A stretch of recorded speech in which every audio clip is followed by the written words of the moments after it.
Bob Herbert's op-ed.tv is made possible in part by the CUNY TV Foundation with the support of Ann Ulnick.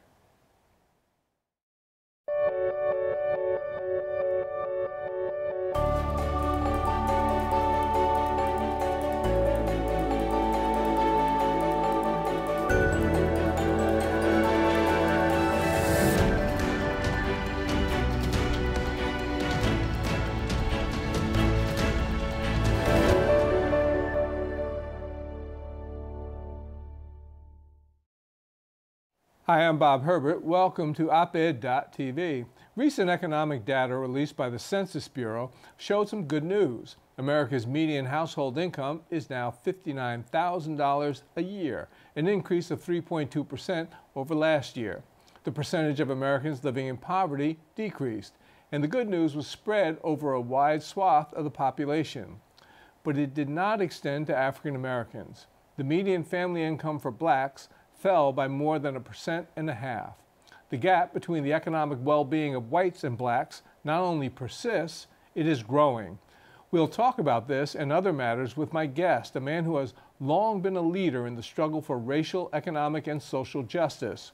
He's Ron Daniels, a former head of the Center for Constitutional Rights, who is now a distinguished lecturer at CUNY's York College in Queens. Welcome, Professor Daniels. It's good to be back with you. Thanks for coming in. I appreciate it. So, why are African Americans and Latinos continuing to do so poorly in economically at a time when the economic climate has been brightened for so many people? Well, I think it runs counter to this notion, that, frankly, that a rising boat lifts all tides. Right. You know, I mean, I think that this has been a long-standing structural issue. And I think that in part, particularly African Americans and perhaps Latinos too, have not really recovered from the great recession, if you will, of 2008. That's one part of the equation. The other equation simply is that the data shows over and over again that when blacks apply for similar jobs, they don't get them at the same rate that their white counterparts do. Right. And so we still have this persistent reality of structural institutional racism, despite all the progress that has been made, ostensibly been made, because we know we have more millionaires in the black community now, more billionaires in the black community now. And I think this is particularly true of, I think, urban inner city areas, particularly among black youth and even people who are sort of mired in what I call America's dark ghettos, who have really been neglected over the last almost 25 years now. So, and there's been no urban policy. There's been really no focus on trying to uplift, particularly, even under President Obama, by the way. It's one of the critiques was that he would talk generally, but he seemed to be very reluctant to target. I mean, the Urban League, almost all the organizations were saying, we're not asking you to be president of Black America, but if there's a problem here, could you target your initiatives to these particular communities? Now, there were some, promised communities. There were some initiatives that were, put out, but they were far too small to sort of, have the kind of rising growth and upward mobility that we would expect. So it is a troubling reality that this nation needs to face and, frankly, is not inclined to face, particularly under this administration. So we hear a lot, and we should hear a lot, about police misconduct, police brutality. We hear a certain amount about outrages like voter suppression and voter harassment and that sort of thing. Again, we should hear a lot about it, but we don't hear about job discrimination, employment discrimination anymore. And we don't hear about these sort of economic shackles that we still have to deal with. And as you point out, even under an administration like Barack Obama's, not nearly enough was done. Right. Why do you think this is the case? Well, I think there's this desire to have a post-racial America, even though it's not really post-racial. Right, and never was. Well, and I think that certainly there are organizations who've been attempting to focus on it. The Urban League every year, as you're well aware, issues its State of Black America report. I mean, Mark Morial is a friend, and I know he puts out these indicators. He's really made it these indexes and so forth that shows the progress or lack of the progress. He always comes out with recommendations, in terms of what ought to be done. But there's no real appetite really, for looking at these problems. And I think it's about this really disconnect between white America and black America. And that disconnect is reflected on a number of issues. It converges sometimes in a positive way around some of the most blatant instances, for example, of police brutality and misconduct, where you really saw significant numbers of whites in the streets around even the slogan of Black Lives Matter, particularly younger people. So I think we're making some progress there. But in general, the sort of moral leadership, the sort of what you saw under JFK, dare I say what you saw under Lyndon Johnson, that we have to resolve this problem as a moral, political and moral conviction is just not there. And I think it's because people want to just wish that we had moved on and really kind of think that to the degree that these problems persist, it's because of flaws and defects in black people and brown people, that somehow we don't work hard enough, we don't try hard enough, and our culture is frayed and flawed, and therefore it's our fault. It's our fault. Blame the victim. And one of the great ironies of this period in our history is that now with the election of Donald Trump, there's a sense or this suggestion that white people, especially working class white people, are the primary victims of any economic difficulties or problems that are going on. That's just not true. Can you talk about that a little bit? Well, and then this is again the irony of it. See, and you see this again in the differences in how the responses around police violence and police brutality and so forth, because whites are treated differently. They have a different experience. But when the problem becomes a white problem or perceived as a white problem, you see remedy coming to the forefront. This certainly was the case in the most recent election, where now, there was a discussion about how, white working class people in rural areas and in those communities, quite frankly, that are victimized by deindustrialization. But as you well know, our analysis of what's been happening in black communities is the same thing. It's that it's a function of disinvestment and deindustrialization. And by the way, it's a real problem. It's a real problem. Absolutely a real problem. I wrote, I don't know how many numbers of columns. I travel the country going into these areas in the Rust Belt and in rural areas and that sort of thing. So it is a legitimate problem. But if it's only a black problem or perceived as a black problem, then there's no remedy. But if it is perceived as a white problem, then even liberals and progressives, frankly, didn't really respond much as long as in the black community or in brown communities. But now you see, a response, a whole sense that something has to be done. And by the way, it's ironic. I do a lot of work around drug policy reform, and we've been talking about a public health framework and why this should be important and so forth. I've been screaming about it, and there's been progress. The Obama administration made some progress along those lines. But we sit back now and say, opioid crisis. I mean, you're anticipating my commentary at the end of the show. Go ahead. We've had an opioid crisis for how long? Right, exactly. But now, it's a public health problem. It's a public health problem. It used to be a crime problem. It's a criminal problem, right? It's a criminal problem. And but by the way, we applaud now the response, which is the correct response. We applaud that. I think there is an issue here around how political scientists, policymakers look at economic progress and disinvestment and deindustrialization. For example, they'll say, well, people lost these jobs, but when we move in this direction, it will create more jobs. But the problem is, if you were the people who lost jobs over here, that kind of cold, mechanistic analysis doesn't deal with their particular problem. Exactly. And I think, and one of the things that Jesse Jackson, did very effectively way back when was to talk about, if, for example, a community loses a plant, that you have to have a program for reinvestment in those communities. Right. So those workers who lose those jobs really have new opportunities and so forth.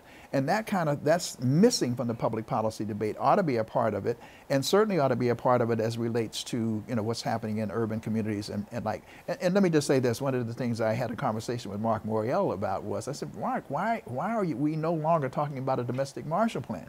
This is something that Whitney Young talked about many, many, many years ago. The Urban League was the leading voice on this for many, many years.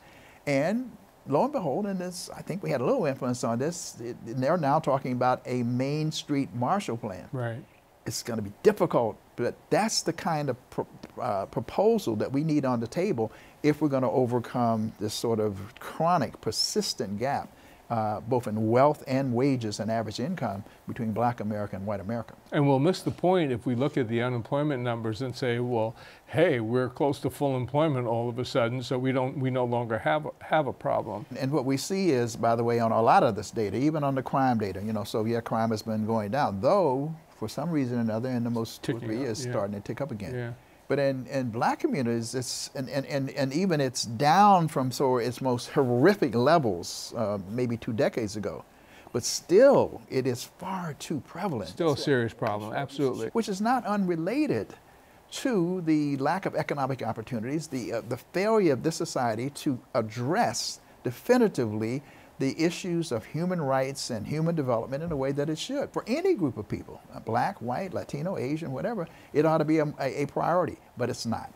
Can you talk a little bit about the importance of voting? So Barack Obama was elected twice with tremendous, not surprisingly, African-American support. He was elected in 2008, and then 2 years later in 2010, the voter turnout fell off of a cliff, and the Republicans took the House of Representatives. Obama's reelected in 2012. Big vote, big turnout in the African-American community. 2014, again, the vote falls off a cliff, and the Republicans take control of the Senate. And of course, eventually Donald Trump gets elected president. So can you talk about how important it is to vote at every opportunity, including in off year and local elections, and how that voting actually does translate into changes in the society and improvements in the quality of life? Well, it's one of the major tools we have, but let me just contextualize it a little bit differently. See, our problem is that we focus on voting as one of the interim outcomes in terms of the policy-making process, but we don't focus on participation. That was going to be my next question. Yeah, because you know, my contention is that elections don't equal democracy, participation equals democracy. So what we have is a system in which basically we come to people in marginalized communities, or in general, every 2 years with the hype, right? And sometimes the hype is really good and it catches the attentions of people. For example, in the Jackson campaigns of '84 and '88, which are long ancient history, there was something called the Jackson bump in registration and turnout, because it was exciting, it was electrifying, and quite frankly, Jesse Jackson had a different kind of campaign. It was much more, you know, interesting and dynamic and whatever.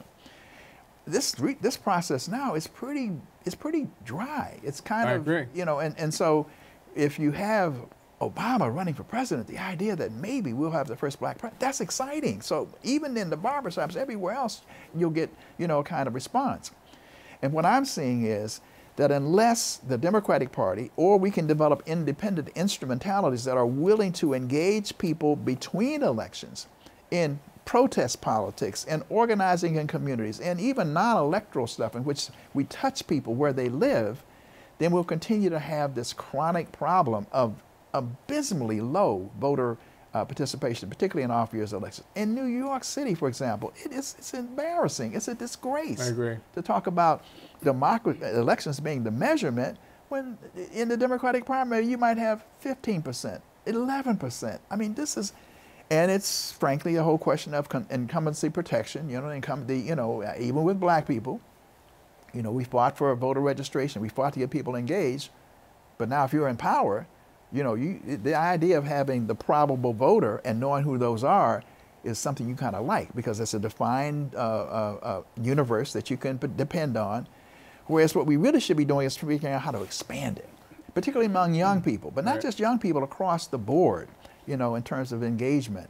And I think that takes a commitment on the part of the Democratic Party, but also takes a commitment on the part of those of us who want to create some independent kinds of structures to get that work done. So no matter how much I want to say that voting is important, and it absolutely is. And in this last election, it was, you know, the debates would have made the difference. Well, no, the debates that we had were so, this election was so crucial Because if you do nothing else but look at the Supreme Court of the United States. Right, exactly. If you disagreed about everything else. Right. Yeah, but you say, but wait a minute, if you're looking at the contention in American society, which is frankly a contention between the liberal progressive forces, you know, who want a more inclusive, more multiracial, multinational, multi-religious America, and forces that really kind of want to constrict that and keep it, they don't say this, but it's kind of like white male dominance and privilege. That's what they want. Yeah, that's the contention.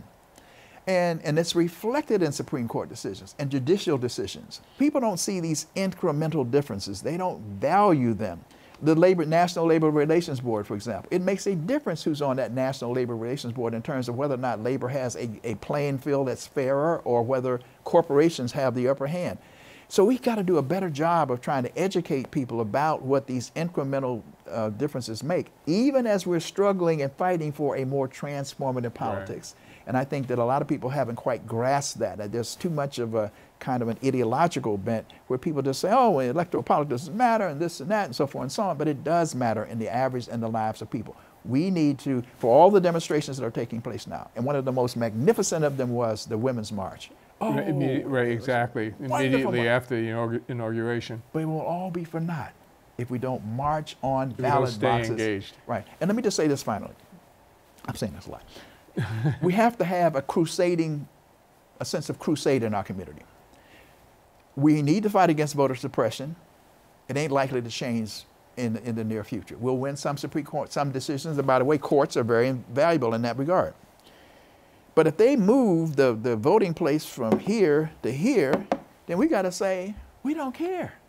We're going there, we're going to vote. And when you move it from here to here, we are committed to this. We're going there. You cannot stop us from voting. We ain't going to let nobody turn us around. Exactly. We have to have that kind of resistance, transformative spirit.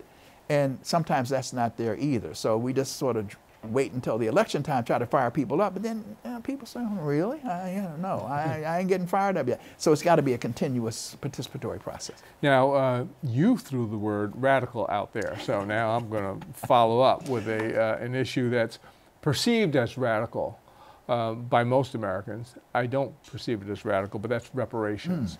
And it's a subject that most of the time in the general discourse we don't hear anything about.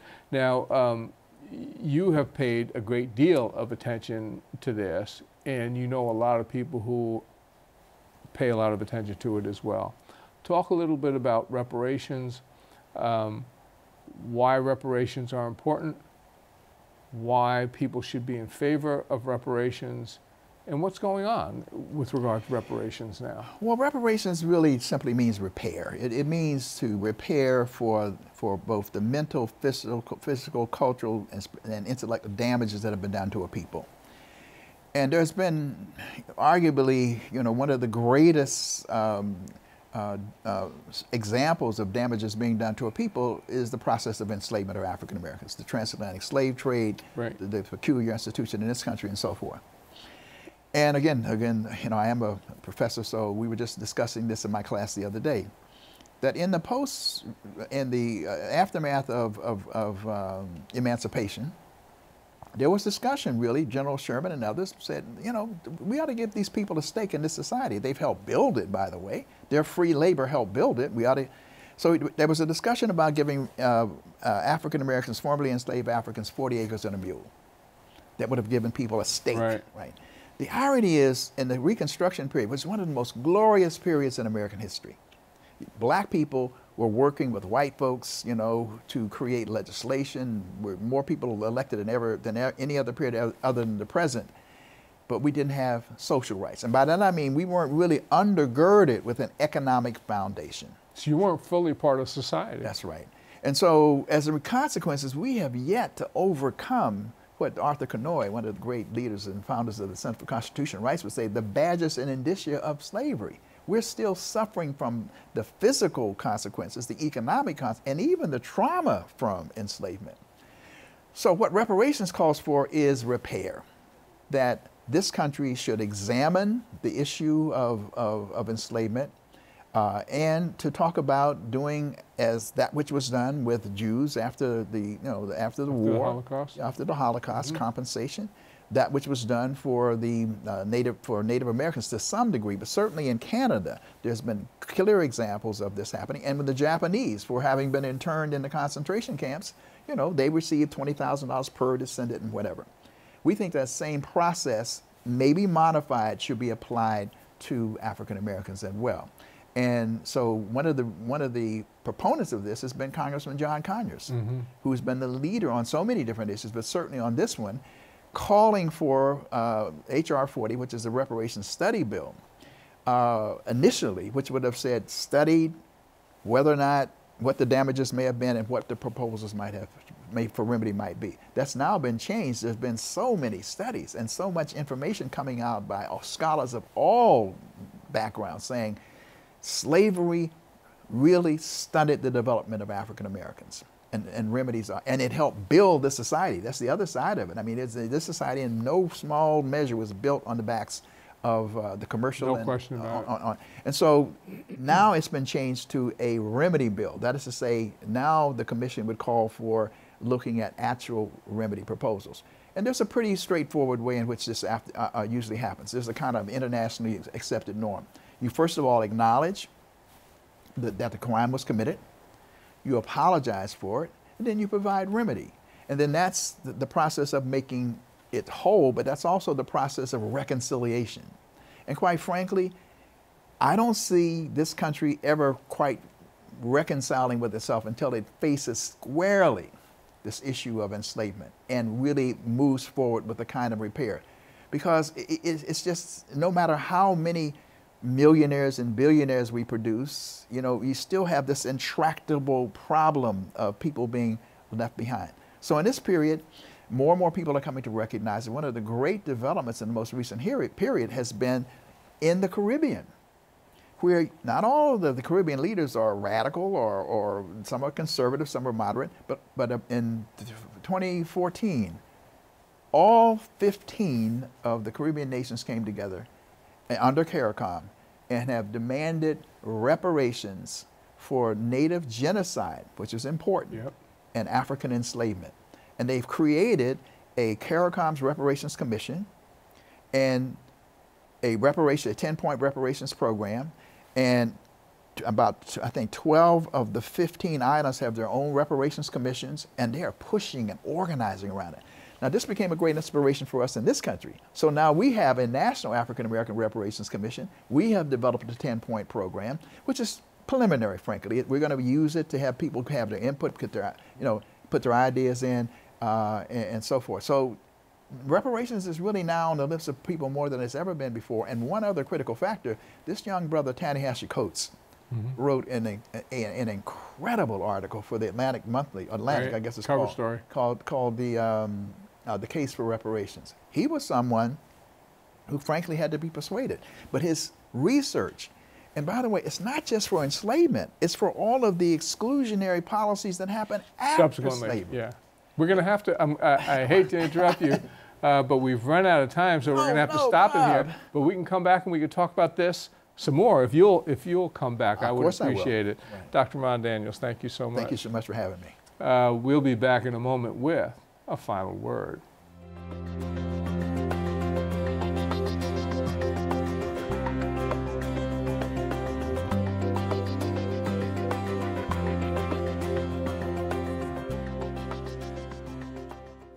I well remember the crack hysteria of the 1980s and 90s. Perceived as a problem of the black community, the users and dealers alike were vilified, demonized. So-called crack babies were viewed as time bombs, likely to become rampaging criminals as soon as they were old enough to steal, ravage, and shoot. The term crack whores entered the lexicon. The answer to this intolerable scourge was to lock up these frightening offenders and throw away the keys.